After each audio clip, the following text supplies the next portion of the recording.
สบายดีข้าพเจ้าเป็นคนกัมพูชีขออนุญาตบอกเป็นภาษาลาวรู้แล้วว่าคนลาวบ่อยากให้บอกเป็นภาษาลาวแต่ว่าข้าพเจ้าขออนุญาตก่อนเพราะว่าอยู่ประเทศกัมพูชีเดี๋ยวนี้กำลังมีสงครามที่ยุ่งยากที่สุดนับตั้งแต่วันที่8 มื้อนี้สยามได้ทำลายปราสาทพระวิหารปราสาทตากระบยเป็นมรดกโลกของประเทศกัมพูชี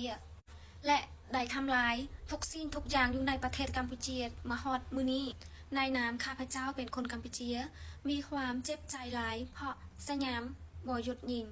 มาฮอดมื้อนี้พวกสยามได้ยิงมาฮอดแขวงซิมเรียบอีกเฮ็ดให้ประชาชนของเฮาที่ได้ย้ายจากบ้านตั้งแต่มือระเบิดทำอิฐมาฮอดมื้อนี้แล้วทึก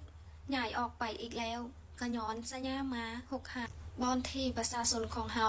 ที่ได้ย้ายจากบ้านมาตั้งที่อยู่ในแขวงซิมเรียบคิดว่ามีความสงบแล้วแต่ว่าสยามยังบ่หยุดยิงอีกบ่ฮู้ว่าสยามมีจิตใจบ่หรือว่าอยากได้แต่ดินของเขามาเป็นของตนเอง